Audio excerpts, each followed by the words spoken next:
This was meant to be a new start, really. A perfect world. Free from all the evil that had corrupted each and every corner of the known and unknown universe. It was going to be a place of safety for the kids, the little yous.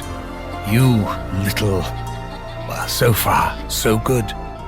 But things started to go wrong soon after you arrived. Now, I can understand your initial shock coming face to face with Maxis, especially after so long. But you did the right thing. You followed the plan. You brought the summoning key here, and you destroyed that bloody machine once and for all. Thing is, Maxis went and ballsed everything up. The final chapter in the epic Black Ops 3 zombie saga was unleashed upon us on September the 6th. Revelations exploded onto the scene, sending shockwaves through the zombies community by crafting a love letter to fans. A nostalgic journey that stitched together the best parts of our most cherished maps into one unforgettable experience. Revelations may only have 2 or 3 new locations that we never had seen before, but that doesn't change the fact that this map was the perfect conclusion to the Black Ops 3 zombie saga. This map, without a doubt, delivers the most breathtaking visuals we've ever seen in zombies. An absolute feast for the eyes. But as stunning as it is, Revelations has sparked its share of controversy, particularly when it comes to the Easter egg. And trust me, you'll soon understand why. But why just tell you when I can show you? So buckle up, because it's time to dive headfirst into the grand finale of the greatest Call of Duty Zombies experience ever created. Let's finish the Black Ops 3 saga once and for all.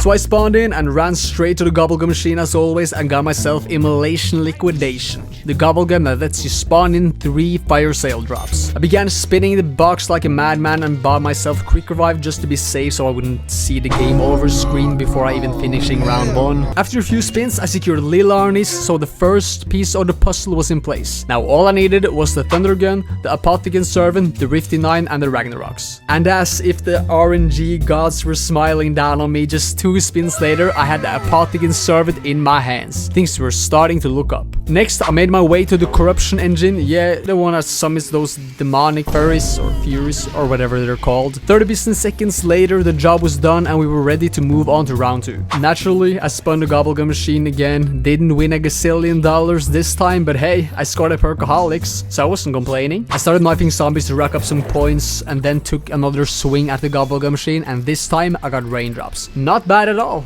A few spins of the box later and finally the Rift E9 was secure. Then came the moment I was waiting for. I finally pulled shopping free. I went on a shopping free, opening up the origins and mob sites of the map like it was Black Friday. With the cash flowing, I finished another Corruption Engine and officially kicked off the Easter egg by shooting the 4 gravestones near spawn. And our next stop, the Risendrach. I completed the 3rd Corruption Engine there and then headed to Varuk to take care of the last one. After that, I built a shield in Noct, and for the grand finale of this round, I trapped that gigantic Apothicon gummy worm. I hopped into the gummy worm's mouth like I was Jack Sparrow from the 2nd Pirates of the Caribbean movie and unlocked the Pack-a-Punch. With the Corruption Engine done and dusted, it was time to hunt down all the Keeper Protector parts scattered around the map. Once I had all 3 in hand, I located the Holy Rock or whatever the mystical artifact we needed for the next step of the Easter egg.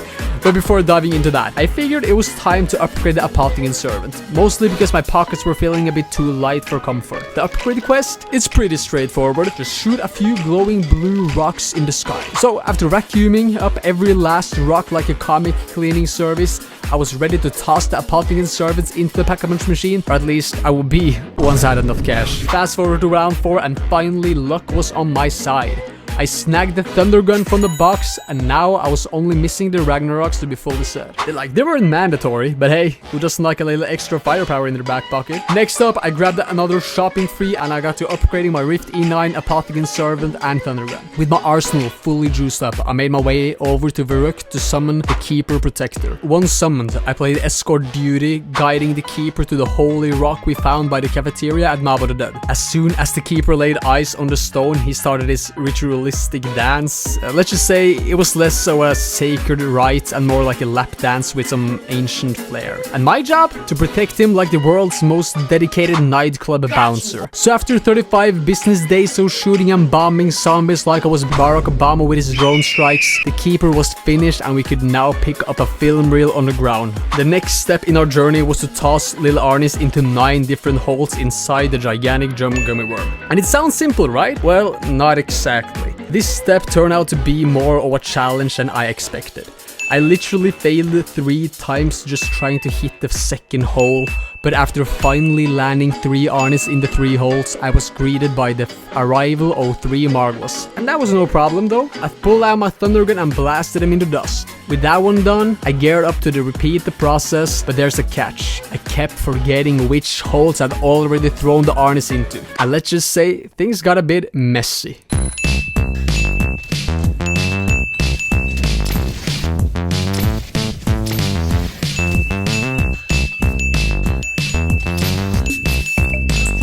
What started as a straightforward task on round 9 turned into an endurance test, dragging on until round 17. By the time I was done, I had used a grand total of 21 Lil Arnis, and my sanity was hanging by a thread. And before diving into the next major step, I decided to tackle a little side Easter egg, commonly known as the weapon swap table, the Tommy gun wall by Easter egg, whatever you prefer to call it. My first move was to grab a piece of chalk in Dreisendrach, which kicked off the task of collecting famous zombies quotes scattered around the map. The goal? To place these quotes in their original locations. Once all the quotes were in place, the reward was unlocking the weapon trading table, or whatever it's called, allowing us to stash one of our weapons and pick up a new one. And this was crucial, because the next step of the Easter egg requires a bullet-based gun, and I wasn't entirely sure if my laser shooting pistol will cut it, so I opted to grab the Tommy gun instead, just to play it safe. The next step in the Easter egg is, without a doubt, one of the most confusing and difficult ones to complete. Our mission? To gather different pieces of bones hidden inside stones scattered across the map. The real challenge though was actually finding the right stones, because there are literally a million of them littered around the map. Even with a Mr. Rough Waffles guide playing in the background, this step felt like trying to find a needle in a haystack while blindfolded. To make matters worse, I took my first down of the game while desperately trying to hit the damn thing, but after spraying my Tommy gun like a bootlegger in the 1920s Chicago, I finally hit the right stone and sucked up the bones with my Apothicon Servant. The next one? No problem. But then came the infamous wall run stone. You're supposed to wall run outside the map from the Dreisendrach and shoot the stone while mid-air, and yeah, nah, not exactly something I was keen on attempting. Instead, I opted for plan B, traveling to Noct and trying to snipe the stone from a window. And turns out, hitting a tiny rock from that distance with a Tommy gun is about as easy as winning the lottery. So after burning through 32 magazines and taking my second down of the game, I finally hit the rock and collected the bones. I gathered the remaining bones without too much hassle, then made my way back to Noct. There I found all the bones on the ground and sucked them up with my Apothicon Servant once more, and finally I finished off the step by sucking up the lady zombie lying on the ground. And I know what you're thinking, but this step is literally all about shooting and sucking things up, so just roll with it.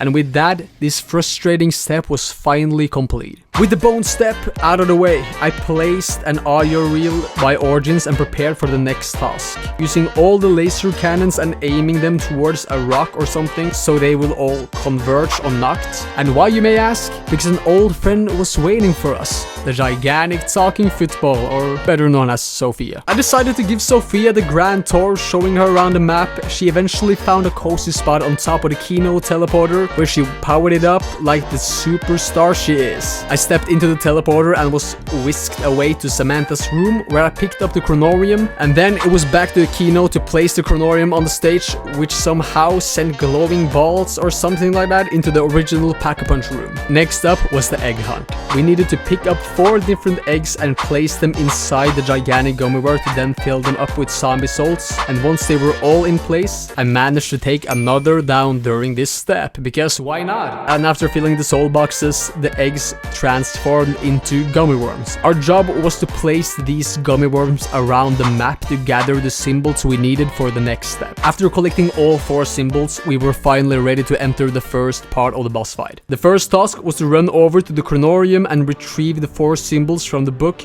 making sure to note down the order. With that done, I had to match the corresponding symbols on the chronorium until all 4 were in front of me. As soon as they were in place, the room's atmosphere shifted dramatically, lighting crackled in the air, walls rose up from the ground, and before I knew it, I was surrounded by Margwas. But with my trusty thunder gun in hand, I blasted my way through them, causing the walls to fall back down. And just when I thought I could catch my breath, the room transformed again, this time with a twist. Suddenly, I was bouncing around like I was on the moon, leaping from circle to circle, taking down Margwa after Margwa, while soaring through the air like a fighter jet on a bombing run. After some more aerial acrobatics and spraying, the anti-gravity finally turned off, signaling the end of the wave. There was no time to relax. The room shifted once more. Elemental Margwa spawned in, and the pillars in the room started moving around just to make things more chaotic. To top it all off, big purple lightning strikes began zapping across the room. I ran around narrowly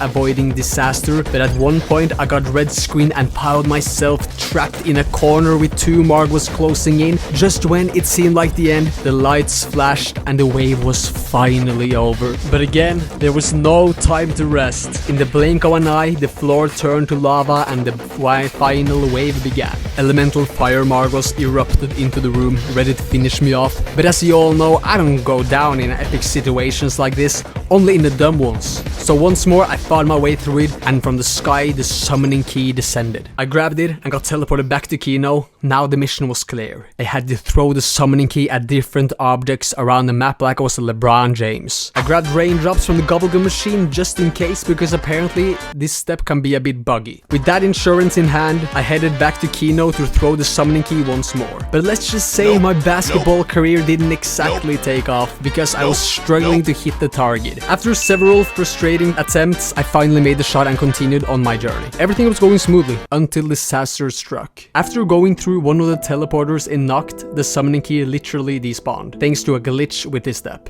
Panic set in, but after some quick googling, I found a potential fix. If I could grab a death machine drop, the summoning key just magically reappear in front of me. So desperate, I gave it a shot, and believe it or not, it actually worked. The summoning key popped back into existence, and I quickly finished the last 3 parts of the step. With that done, I grabbed self-medication, knowing what was next. The final boss fight of them all. I entered the Kino teleporter once more and was sent back to the boss fight arena, ready to face whatever awaited me. The moment had arrived. A green fire erupted on an altar before me, and I placed the summoning key down, signaling the start of the first wave. Instantly, hordes of keepers, furies, and other nightmarish creatures charged towards me. And just when I thought I couldn't get any worse, Panzers and Margwas joined the fray. It was pure chaos. With the arena overflowing with enemies, I fought desperately, collecting enough souls to charge the summoning key. I picked it up and hurled it at Sophia, who responded by firing a blazing red laser at the Shadow Man, and this was my moment. I threw down a little Arnie and began spamming the Rift E9, but my aim, to put it kindly, wasn't exactly on point, and in the heart of the battle, I got myself killed and failed away. But there was no time to dwell on my mistakes. I got revived by my self-med and was thrown back into the fight as the room transformed, crackling with lightning, signaling the start of the second wave. Determined not to make the same mistake twice, I threw down another little Arnie and unleashed a relentless storm with my Apothecon Servant and Thunder Gun. The room then shifted again, this time into a fiery inferno, ramping up the difficulty even more. Feeling ready to finish it all, I grabbed the fully charged summoning key and made a mad dash across the lava-staked floor, carefully navigating my way towards Sophia. And just as I was about to make the throw, the room shifted back to its normal state. Channeling my inner Michael Jordan, I launched the summoning key with perfect precision. I loaded up another Lil Arnie the moment I had the chance, and this time I unleashed the Rift E9 with unrelenting accuracy, almost every shot finding its mark.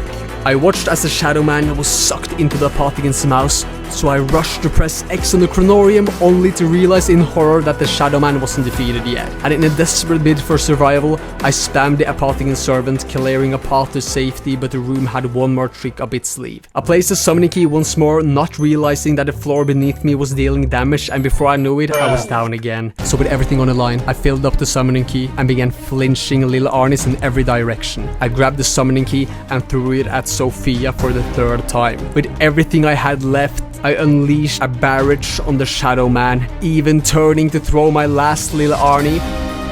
And while shooting the Shadow Man in the Apothecan's mouth, it finally happened.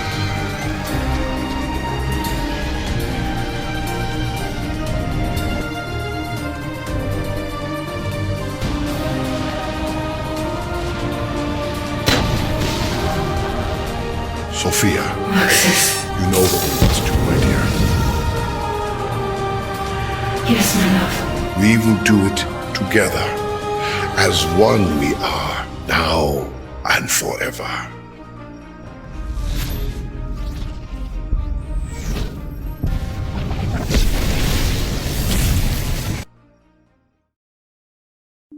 With the evil vanquished, I can start making it all nice again.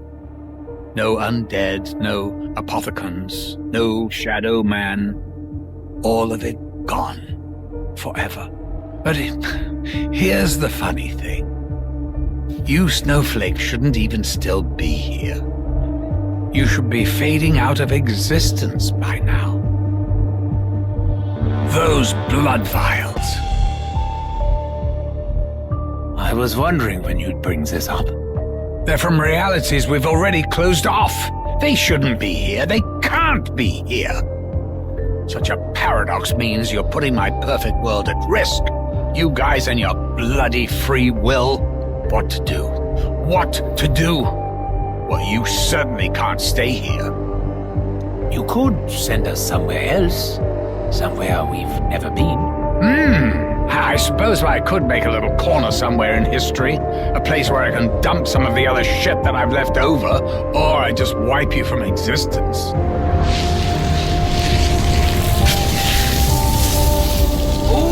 Hang on. Actually, that all works out perfectly.